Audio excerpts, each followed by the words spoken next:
When you focus on yourself, you reclaim the authority God gave you to govern your own mind and spirit.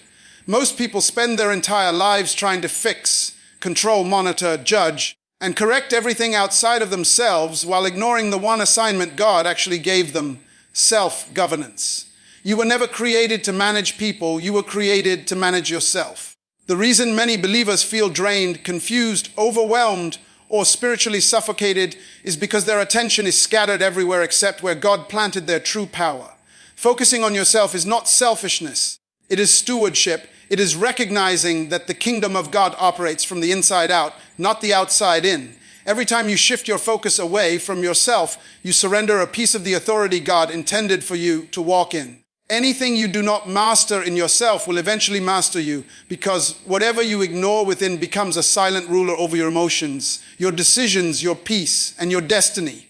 God never told you to change the world first. He told you to renew your mind. Renewal does not happen through observation. It happens through internal ownership. When you focus on yourself, you begin to reclaim the territory that you accidentally gave away to opinions, distractions, comparisons, and the noise of other people's expectations. People constantly worry about what others are doing, how others are living, or what others think about them. This is one of the greatest strategies the enemy uses to keep believers weak, unfocused, and spiritually divided.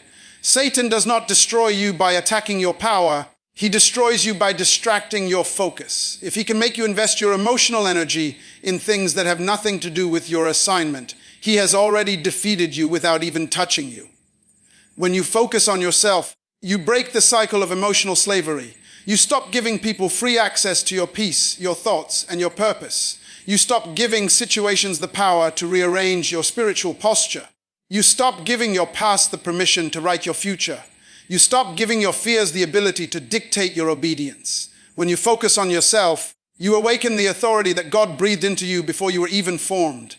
The authority to think clearly, to choose wisely, to separate truth from illusion, and to recognize what deserves your attention and what deserves your silence. Your mind is the battlefield where victories are won or lost long before anything appears in your life. If you do not govern your own thoughts, someone else will. If you do not control your own emotions, circumstances will. If you do not direct your own energy, distractions will consume it. The reason God gave you the ability to think, to reason, to reflect, and to choose is because He intended for you to rule your inner world with purpose and clarity.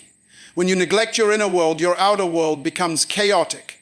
When you focus on yourself, you begin to rebuild the walls of your spirit that have been broken down by years of pleasing people, proving yourself, chasing validation, and fighting battles that were never yours.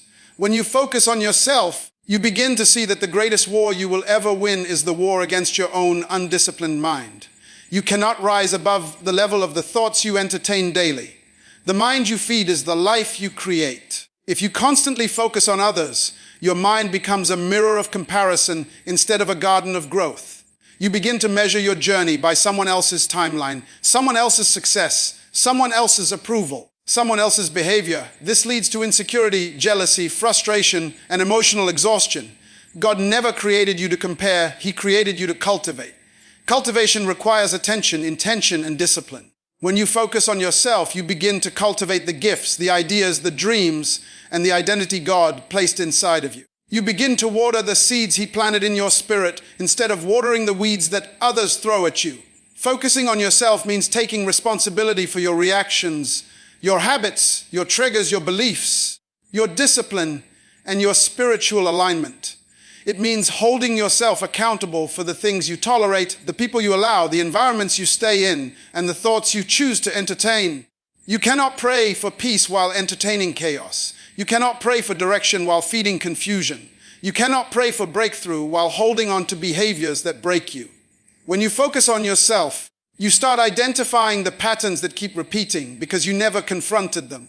You begin to realize that sometimes it's not the devil attacking you, it's your lack of self-governance giving the devil free entry. Focusing on yourself forces you to confront the parts of you that you have avoided, the wounds you never healed, the habits you never corrected, and the mindsets you never challenged.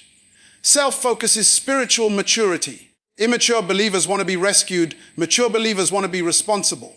When you take responsibility for your internal world, you become unshakable. You no longer react to every insult, argument, disappointment, or misunderstanding. You no longer let people pull you into battles that drain your spiritual energy. You no longer give your emotions away like loose change. You no longer live at the mercy of circumstances. When you focus on yourself, you build emotional and spiritual muscles that help you stand strong when life tries to push you down. You begin to watch your own thoughts the way a guard watches the gates of a kingdom. You understand that not every thought deserves permission to enter. Not every fear deserves a response. Not every memory deserves revival. Not every emotion deserves expression. Not every voice deserves influence. When you focus on yourself, you reclaim the authority to filter what belongs in your spirit and what must be rejected. You reclaim the authority to decide who gets access to you and who no longer qualifies. You reclaim the authority to stop over-explaining yourself, over-committing yourself, and over-giving yourself to people who undervalue what God put inside you. You reclaim the authority to stop chasing closure from people who were never assigned to your destiny. You reclaim the authority to redirect your energy into personal growth, spiritual alignment, and inner stability. You reclaim the authority to no longer apologize for choosing yourself, your peace, your purpose, and your mental clarity. When you focus on yourself, God begins to reveal the layers of your identity that have been buried under years of noise, pressure, trauma, or expectations.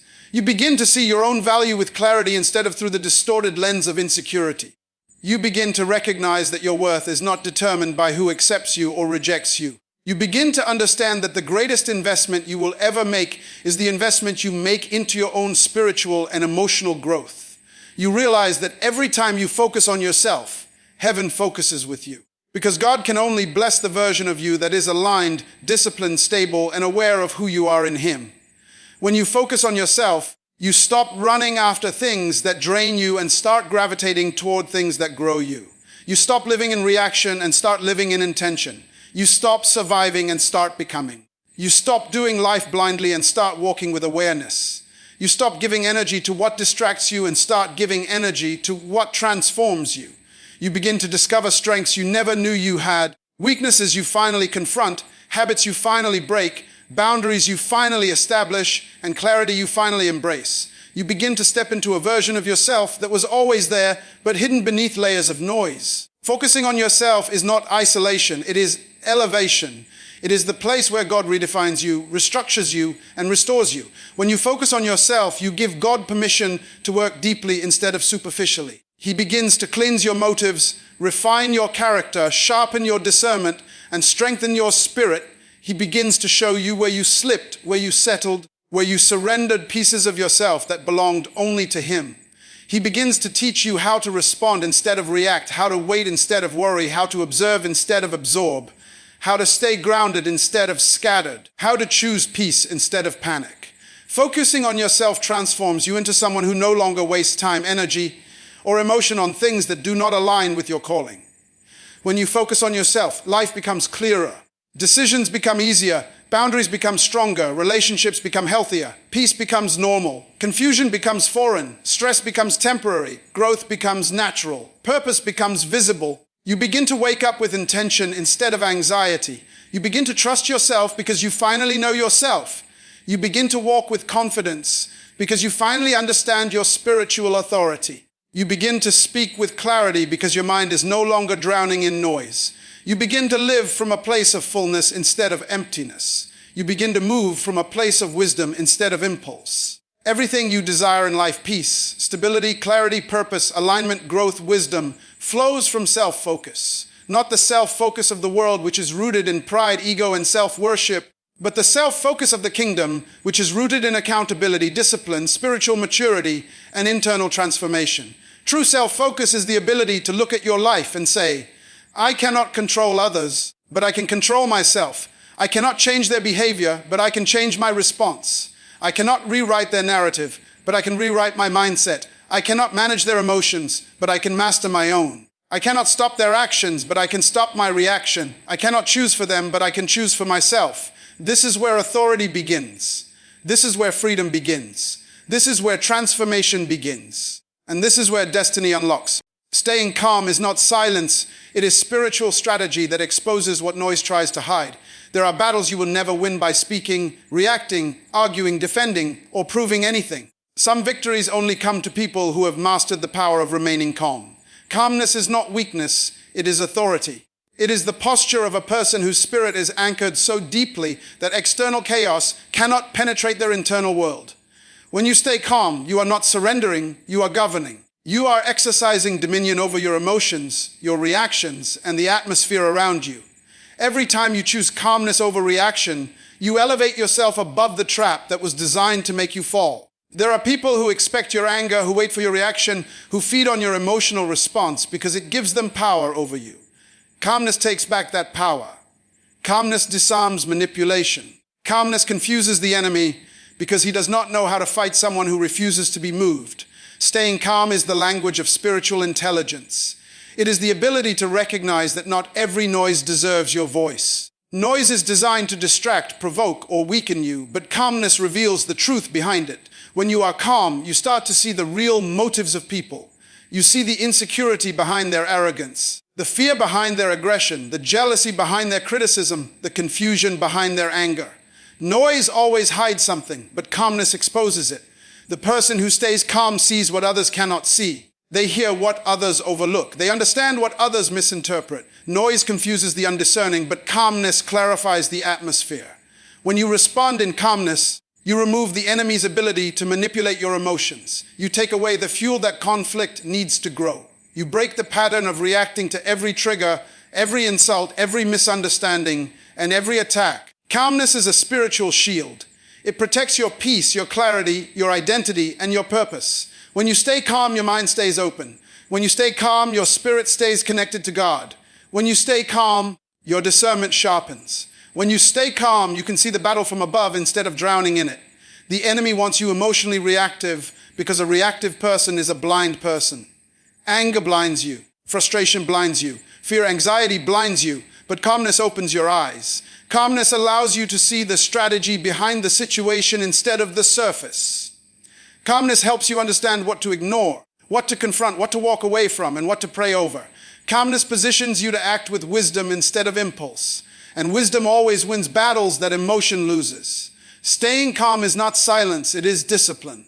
It is choosing not to give energy to things that drain you, distract you, or derail you from your spiritual assignment. Some people talk because they are empty, others stay calm because they are full. Full of peace, full of clarity, full of purpose, full of spiritual strength.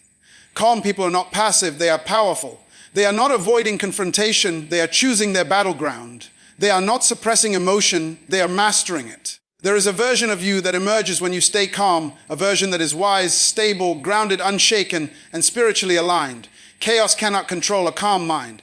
Drama cannot manipulate a calm spirit. Conflict cannot provoke a calm soul. The devil cannot influence a calm believer. Staying calm is a form of spiritual warfare. It is the refusal to let the enemy drag you into emotional trenches where he has the advantage. When you stay calm, you step out of the devil's arena and force him into God's arena. God fights best in calm hearts, not chaotic ones. God speaks loudest in quiet spirits, not loud emotions. Destiny grows in stillness, not noise. Breakthroughs manifest in calm obedience, not frantic reactions. The enemy uses noise to disrupt your alignment because he knows that a calm believer is a dangerous believer. A calm believer is not moved by threats, manipulation, gossip, pressure, or provocation. A calm believer responds from the spirit, not the flesh. A calm believer listens carefully, observes deeply, waits patiently, and moves strategically. This is why demons fear calm people. They cannot predict them, provoke them, or manipulate them. Staying calm is also protection against people who live in emotional chaos. There are individuals who have not mastered their internal world, so they try to invite you into theirs. They throw their confusion at you, hoping you will join their instability. They project their insecurities onto you, hoping you will carry their emotional weight. They try to provoke you because your calmness exposes their lack of control. But when you remain calm, you refuse to absorb their dysfunction. You refuse to let their storm enter your atmosphere. You refuse to give them the reaction they crave. Calmness makes emotionally unhealthy people uncomfortable because it forces them to face their own chaos. Some people are loud because silence would expose them. Some people create noise because calmness would reveal the truth. When you stay calm, you become a mirror that reflects people's intentions, motives, and brokenness back at them. Calmness is also the guardian of your purpose. Purpose requires clarity, and clarity requires calmness. You cannot discern your assignment, your relationships, your opportunities, or your next step when your mind is crowded with emotional noise. When you stay calm, you can hear God's instructions clearly. You can feel His direction. You can understand His timing. You can see doors opening and traps forming. Calmness gives you spiritual vision. People who cannot stay calm make impulsive decisions that delay their destiny. They react to everything, say things they later regret, fight battles they were never supposed to fight, invest in people who were never assigned to them, and waste years trying to recover from decisions made during emotional storms. Calmness prevents you from sabotaging yourself with impatience, insecurity, or fear. Calmness keeps you aligned with your assignment, your identity, and your future. Staying calm is strength under control. It is having the ability to react but choosing not to. It is being provoked but staying grounded. It is being criticized but not moved. It is being misunderstood but not shaken. It is being pressured but not broken. It is being attacked but not losing your peace. Calmness is not the absence of emotion. It is the mastery of emotion. It is the ability to feel deeply without reacting foolishly. It is the ability to think clearly while everyone else is overwhelmed. It is the ability to stand firm while everything else is shaking. Calmness makes you unpredictable. People cannot anticipate your next move because you do not operate from emotion, you operate from intention. Calmness separates you from the crowd. It distinguishes you as a person of wisdom, integrity, discipline, and spiritual authority. When you stay calm, you also create space for God to intervene. Many believers block divine intervention because they rush ahead of God. They try to fix things with their own strength, confront people without spiritual timing, speak before being led, or act out of anxiety instead of obedience. Calmness is surrender to divine timing. It is trusting that God sees what you don't see and knows what you don't know. It is trusting that God can defend you better than you can defend yourself. It is trusting that God can expose what you cannot reveal. It is trusting that God can resolve what you cannot fix. It is trusting that delays are not denials, silence is not abandonment, and waiting is not punishment. Calmness is faith in motion. It is the quiet confidence that God is working even when nothing seems to be moving. Staying calm sharpens your discernment of people. When you are calm, you see people's true character. You see who respects your boundaries and who only respects your availability. You see who values your presence and who takes advantage of your kindness. You see who speaks truth and who speaks confusion. You see who walks with you and who walks over you. Calmness exposes intentions that noise tries to cover. When people cannot provoke you, they reveal themselves. When people cannot manipulate your emotions, they become uncomfortable. When people cannot disturb your peace, they show their true motives. Calmness is a spiritual filter. It removes the masks that manipulation wears. It reveals the hearts behind the words. It exposes the truth behind the performance. Staying calm is also the secret to emotional healing. Many people never heal because they react more than they reflect. Calmness allows space for reflection. Reflection leads to revelation. Revelation leads to healing. Healing leads to transformation. Calmness helps you process pain without becoming it. It helps you confront trauma without repeating it. It helps you observe your emotions without being controlled by them. Calmness allows you to walk through pain with dignity instead of drowning in it. It allows you to grow through what hurt you instead of shrinking under it.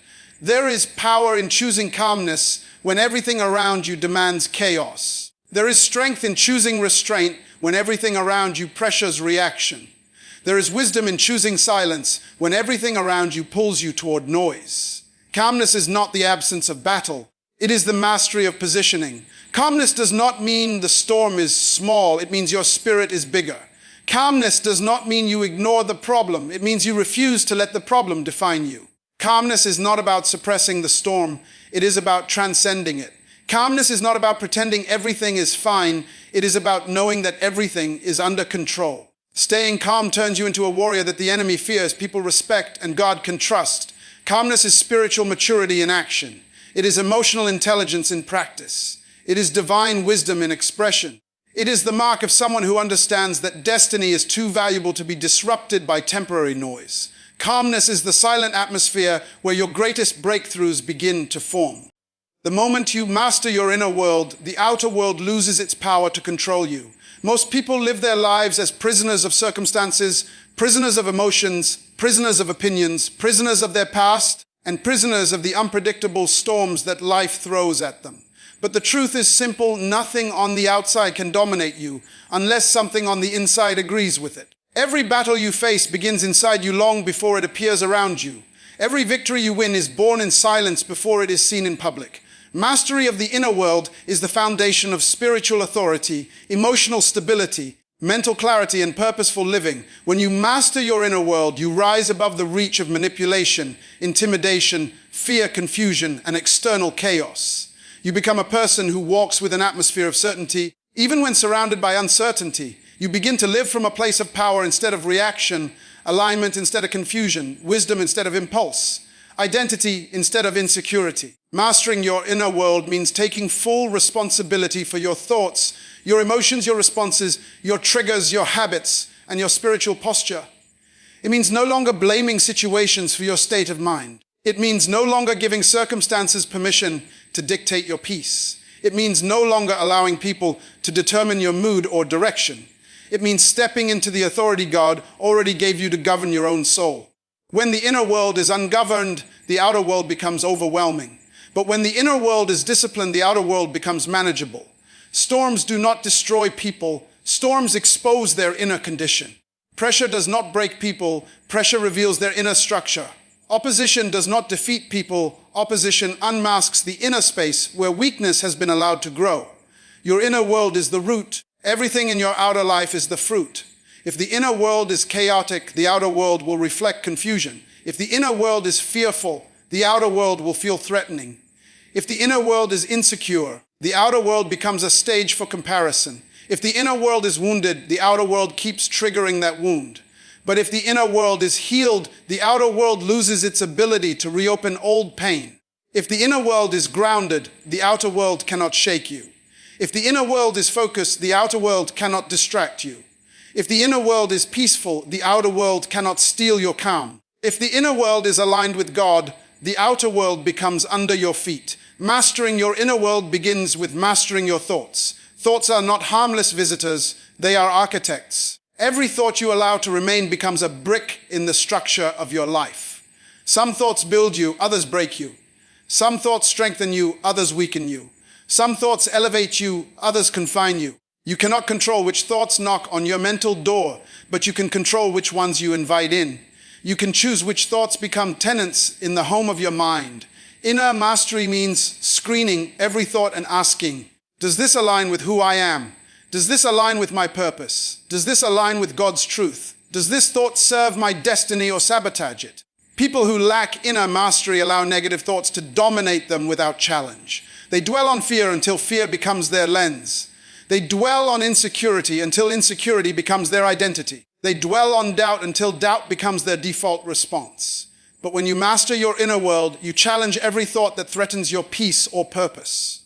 Inner mastery also requires mastery of emotions. Emotions are powerful, but they are not supposed to be rulers. They are signals, not masters. People who are ruled by emotions live unstable lives because emotions change with seasons, situations, relationships, and moods. Internal mastery means feeling emotions deeply, but not allowing them to dictate your decisions. It means acknowledging emotions, but not surrendering your power to them. It means understanding that emotions must be led, not followed. When you master your emotions, you no longer react impulsively. You respond with wisdom. You no longer speak recklessly. You speak intentionally. You no longer move out of pressure. You move out of purpose. Emotional mastery is not emotional suppression. It is emotional discipline. It is the ability to say, I feel this, but I am not controlled by it. I sense this, but I am not guided by it. I acknowledge this pain, but I am not defined by it. Your inner world also includes your beliefs. Beliefs are the foundation of identity. Many people live defeated because their beliefs are shaped by past trauma, childhood wounds, external criticism, or failures instead of truth. When you master your inner world, you confront and replace every belief that contradicts your divine identity. You refuse to carry beliefs that diminish your potential. You refuse to accept beliefs that limit your calling. You refuse to entertain beliefs that keep you small. You refuse to internalize beliefs spoken by insecure people who misjudged your worth. Belief mastery means choosing truth over history, identity over insecurity, purpose over pain, and divine calling over human opinions. Inner mastery also involves boundaries. Boundaries are not walls, they are gates. They determine what comes in and what goes out. People without inner mastery let everyone and everything access their mind, their time, their spirit, and their emotions. They allow negativity to enter freely. They allow toxic people to influence their peace. They allow pressure to dictate their pace. They allow distractions to control their focus. But when you master your inner world, you become the gatekeeper of your own peace. You decide who gets access. You decide what enters your heart. You decide what influences your mindset. You decide what deserves your time. You decide which voices shape your perspective. Boundaries are an expression of spiritual maturity. They protect what God placed in you from being contaminated by what surrounds you. Inner mastery also means learning how to calm your internal storms. Everyone faces storms: loss, betrayal, failure, disappointment, uncertainty, transitions, delays, and moments of deep frustration. But not everyone knows how to calm the storm inside the storm. Some people drown internally before anything on the outside even collapses. Inner mastery means learning the art of internal stillness. It means understanding how to center yourself when everything around you is loud. It means learning how to speak peace to your own soul. It means learning how to step back mentally and spiritually instead of reacting emotionally. It means reminding yourself that storms come to pass, not to stay. It means learning to breathe spiritually when life becomes heavy. True strength is not the ability to avoid storms. It is the ability to remain grounded in the middle of them. Mastering your inner world also involves mastering your focus. What you consistently focus on shapes your entire life. If you focus on problems, you magnify them. If you focus on fear, you empower it. If you focus on comparison, you cripple yourself. But if you focus on growth, you evolve. If you focus on purpose, you align. If you focus on gratitude, you elevate. If you focus on the present, you find peace. Inner mastery means protecting your focus from distractions that drain your purpose. It means choosing what deserves your energy. It means refusing to entertain what is beneath your calling. You also master your inner world by healing your inner wounds. Unhealed wounds create spiritual infections. They distort your perspective, harden your heart, and influence your decisions without your awareness. Many people sabotage their own destiny because they are living from a wounded place. They trust from a broken place. They love from a wounded place. They react from a hurt place. Inner mastery means confronting the wounds instead of hiding them. It means inviting God into the deepest places of your heart. It means acknowledging what hurt you without letting it become your identity. It means choosing healing over bitterness, restoration over resentment, growth over grudges. As you master your inner world, something supernatural happens. The outer world loses its grip on you. People lose their power to offend you. Circumstances lose their power to intimidate you. Pressure loses its ability to break you. Opinions lose their influence over your identity. Chaos loses its ability to disturb your peace. Temptation loses its ability to control your decisions. Environments lose their ability to shape your worth. The outer world becomes something you walk through, not something you live under. When you master your inner world, you walk with a confidence that cannot be stolen. A confidence rooted not in ego, but in alignment. A confidence rooted not in human approval, but in divine identity. A confidence born not from controlling outcomes, but from controlling your internal atmosphere. This is the kind of confidence that makes people ask how you remain calm while others panic, how you stay focused while others are scattered, how you remain grounded while others fall apart, how you keep your peace while others lose theirs, how you continue to rise even when life tries to push you down. The outer world will always test you. It will test your patience, your character, your strength, your faith, your discipline, and your emotional stability. But when your inner world is mastered, those tests become training, not threats. They become opportunities, not obstacles. They become stepping stones, not stumbling blocks. And now, the ending that seals this keynote, when you master your inner world, you become untouchable in the spirit, unshakable in your emotions, unbreakable in your identity, unstoppable in your purpose, and unbothered by the noise of life. The world may shake, but you will stand. The winds may blow, but you will remain anchored. People may talk, but you will stay focused. Storms may form, but you will walk through them with a peace that confuses the atmosphere around you. Because true power is not the ability to control everything around you. True power is the ability to control everything within you. And once you master the world inside you, nothing outside you will ever master you again.